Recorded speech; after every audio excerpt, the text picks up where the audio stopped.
Hello ನಮಸ್ಕಾರ friends, welcome to my channel SRK. ಮತ್ತು ನಾನು ನಿಮ್ಮ ರಮ್ಯಾ. ಏನಪ್ಪ ನೋಡ್ತಿದ್ದಕ್ಕೆ ಬೈಕ್ ಶೋರೂಮ್ ಕರ್ಕೊಬಂದಿದ್ದಾರೆ ಅಂತ ಯೋಚನೆ ಮಾಡ್ತಿದ್ದೀರಾ? ಲೈಫಲ್ಲಿ ಸ್ವಲ್ಪ ಅಪ್ಗ್ರೇಡ್ ಆಗೋಣ ಅಂದ್ಬಿಟ್ಟು ಕೆಲವೊಂದು ವಿಷಯದಲ್ಲಿ ತುಂಬಾ ಬೇಜಾರಾಗಿರೋದ್ರಿಂದ ಈ ನಿರ್ಧಾರ ತೊಗೊಂಡಿದ್ದೀನಿ. ನಾನು ಯಾವ ಶೋರೂಮಲ್ಲಿ ತೊಗೊಂಡೆ ಅಂತ ನಿಮಗೆ ಎಕ್ಸ್ಪ್ಲೈನ್ ಮಾಡ್ತೀನಿ. ಇದು ಬಂದು ನಮ್ಮ ಮದ್ದೂರಲ್ಲಿ ಲೊಕೇಟ್ ಆಗಿರೋದು, ಮದ್ದೂರ ಮಧ್ಯಸ್ಥಾನ ಎದುರುಗಡೆನೇ ಇರೋದು. ತುಂಬ ದಿನದ ಆಸೆ ಅಂದ್ಕೊಳ್ಳಿ, ಅದಕ್ಕೋಸ್ಕರ ತೊಗೊಂಡೆ. ನಾನು ತೊಗೊಂಡಿರೋದು ಆ್ಯಕ್ಟಿವಾ 110cc ಬೈಕು. ಲೈಫಲ್ಲಿ ಬೈಕ್ ತೊಗೋಬೇಕು ಅಂತ ತುಂಬಾ ಆಸೆ ಇತ್ತು, ಬಟ್ ಆಸೆ ಇಷ್ಟು ಬೇಗ ಈಡೇರಿಸ್ಕೊತೀನಿ ಅಂತ ಗೊತ್ತಿರಲಿಲ್ಲ. ತುಂಬ ಶ್ರಮ ಪಟ್ಟಿದ್ದೀನಿ ಈ ಬೈಕ್ ತೊಗೊಳಕ್ಕೆ. ನಾನು ಮಾತಾಡೋರು ಹೆಂಗೆ ಮಾತಾಡ್ತಾರೋ ನನಗೆ ಗೊತ್ತಿಲ್ಲ, ಏನು ಅನ್ಕೋತಾರೋ ಗೊತ್ತಿಲ್ಲ. ನಾನು ಈ ಬೈಕ್ನ EMIಲೇ ತೊಗೊಂಡಿರೋದು. ಫುಲ್ ಅಮೌಂಟ್ ಏನೋ ನಾನು ಸೆಟ್ಲು ಮಾಡಿಲ್ಲ. ಲೈಫಲ್ಲಿ ದೊಡ್ಡ ದೊಡ್ಡ ಕನಸುಗಳಂತೂ ಈಡೇರಿಸ್ಕೊಳಕ್ಕಾಗಲ್ಲ ಅಂದರೂ ಪರವಾಗಿಲ್ಲ, ಅಟ್ಲೀಸ್ಟ್ ಚಿಕ್ಕ ಚಿಕ್ಕ ಕನಸುಗಳಾದರೂ ಈಡೇರಿಸ್ಕೊಳ್ಳೋಣ ಅಂತ ಲೈಫಲ್ಲಿ ಸ್ಟೆಪ್ ಬೈ ಸ್ಟೆಪ್ ಮುಂದೆ ಹೋಗೋಣ ಅಂತ ಯೋಚನೆ ಮಾಡಿ ಈ ಥರ ಡಿಸೈಡ್ ಮಾಡಿ ಒಂದೊಂದೇ ಸ್ಟೆಪ್ ಮುಂದೆ ಹೋಗ್ತಾಯಿದ್ದೀನಿ. ಆಲ್ಮೋಸ್ಟ್ ನಾನು 27 ವಯಸ್ಸಿಗೆ ಮನೆ ಕಟ್ಟಿ ಮುಗಿಸಿ ಈಗ ಬೈಕು ನೆಕ್ಸ್ಟ್ ಆಸೆ ಆಗಿತ್ತು, ಅದನ್ನು ಈಗ ಫುಲ್ಫಿಲ್ ಮಾಡ್ಕೊಂಡಿದ್ದೀನಿ. ನೋಡೋಣ ನೆಕ್ಸ್ಟ್ ಯಾವ ಪ್ಲ್ಯಾನ್, ಏನು ಜೀವನ ಎಲ್ಲಿಗೆ ಕರ್ಕೊಂಡು ಹೋಗುತ್ತೆ, ಎಲ್ಲಿಗೆ ನಿಲ್ಲಿಸುತ್ತೆ ಏನೂ ಗೊತ್ತಿಲ್ಲ.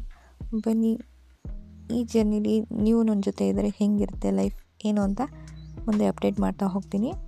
ಇನ್ನೂ ಯಾರು ಕೂಡ ನಮ್ಮ ಚಾನಲ್ನ ಸಬ್ಸ್ಕ್ರೈಬ್ ಮಾಡದೆ ನೋಡ್ತಾ ಇದ್ದೀರಾ, ಪ್ಲೀಸ್ ಸಬ್ಸ್ಕ್ರೈಬ್ ಮಾಡ್ಕೊಳ್ಳಿ, ನಮ್ಮ ಚಾನಲ್ಗೆ ಸಪೋರ್ಟ್ ಮಾಡಿ. ಫೈನಲಿ ನಮ್ಮ ಹುಡುಗಿ ಪೂಜೆಗೆ ರೆಡಿ ಆದಳು. ತುಂಬ ಆಸೆಪಟ್ಟು ಈ ಬೈಕ್ ತೊಗೊಂಡಿದ್ದೀನಿ, ಯಾರದೇ ದೃಷ್ಟಿ ಬೀಳದೇ ಇರಲಿ ಅಂತ ಕರೆಕ್ಟಾಗಿ ತಂದು ಪೂಜೆ ಮಾಡಿಸ್ತಾ ಇದ್ದೀನಿ.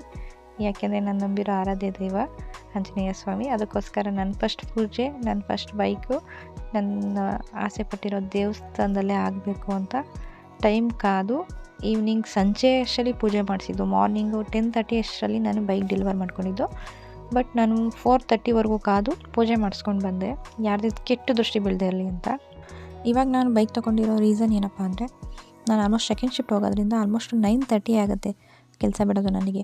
ನಾನು ಮನೆಗೆ ಹೋಗೋಷ್ಟರಲ್ಲಿ ಆಲ್ಮೋಸ್ಟು 9:50 9:55 ಆಗೋದು.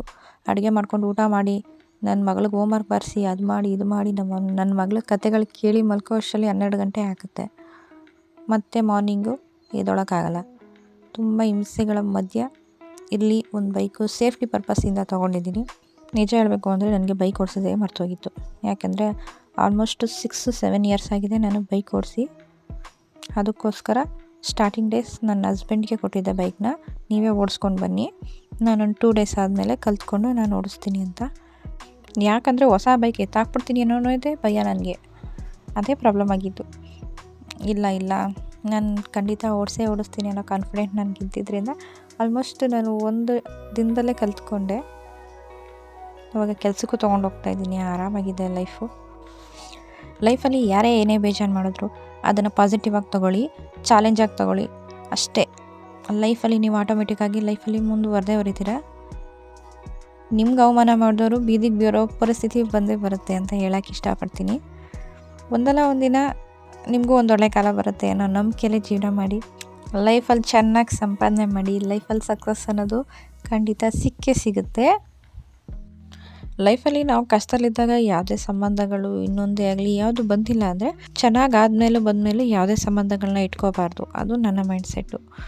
ಯಾಕೆಂದರೆ ನಾವು ಕಷ್ಟದಲ್ಲಿದ್ದಾಗ ಯಾರೂ ಬಂದಿಲ್ಲ, ಈಗ ಚೆನ್ನಾಗಿ ದುಡ್ಡು ಮಾಡಿಕೊಂಡು ದುಡಿತಾ ಇದ್ದೀವಿ, ಲೈಫಲ್ಲಿ ಸೆಟ್ಲಾಗಿದ್ದೀವಿ ಅಂದಾಗ ಚೆನ್ನಾಗಿದ್ದೀರಾ ಅಂತ ಅಂದ್ಕೊಂಡೆಲ್ಲ ಬರ್ತಾರಲ್ಲ, ಅಂಥವ್ರನ್ನ ಮಾತ್ರ ನಂಬಕ್ಕೆ ಹೋಗಬೇಡಿ. ಲೈಫಲ್ಲಿ ಯಾರನ್ನ ಎಲ್ಲಿಟ್ಟಿರಬೇಕು ಅಲ್ಲೇ ಇಟ್ಟಿರಬೇಕು ಅನ್ನೋದು ನನ್ನ ಒಪಿನಿಯನು. ನಿಮ್ಮ ಒಪಿನಿಯನ್ ಏನಿದೆ ಅಂತ ನನಗೆ ಕಮೆಂಟಲ್ಲಿ ತಿಳಿಸಿ.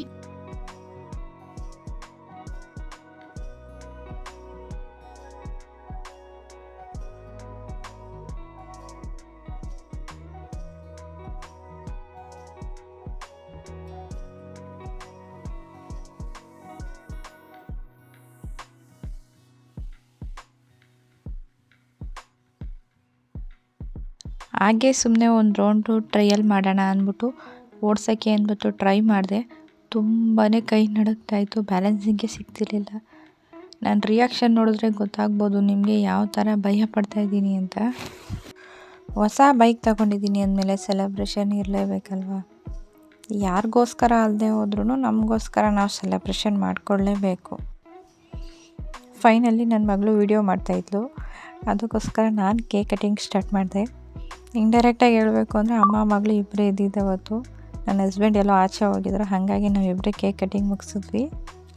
ಐ ಹೋಪ್ ಈ ವಿಡಿಯೋ ನಿಮಗೆಲ್ಲ ತುಂಬ ಇಷ್ಟ ಆಗಿದೆ ಅಂತ ಭಾವಿಸ್ತೀನಿ. ಮತ್ತೆ ಮುಂದಿನ ವಿಡಿಯೋದಲ್ಲಿ ಸಿಗೋಣ. ಅಲ್ಲಿವರೆಗೂ ಎಲ್ಲರಿಗೂ ಟೇಕ್ ಕೇರ್, ಬಾಯ್. ಹಾಗೆ ಇನ್ನೂ ಯಾರು ಕೂಡ ನಮ್ಮ ಚಾನಲ್ನ ಸಬ್ಸ್ಕ್ರೈಬ್ ಮಾಡದೆ ನೋಡ್ತಾ ಇದ್ದೀರಾ, ಪ್ಲೀಸ್ ಸಬ್ಸ್ಕ್ರೈಬ್ ಮಾಡ್ಕೊಳ್ಳಿ, ನಮ್ಮ ಚಾನಲ್ಗೆ ಸಪೋರ್ಟ್ ಮಾಡಿ. ಅಲ್ಲಿವರೆಗೂ ಎಲ್ಲರೂ ಖುಷಿಯಾಗಿರಿ, ಆರಾಮಾಗಿರಿ. ಬಾಯ್.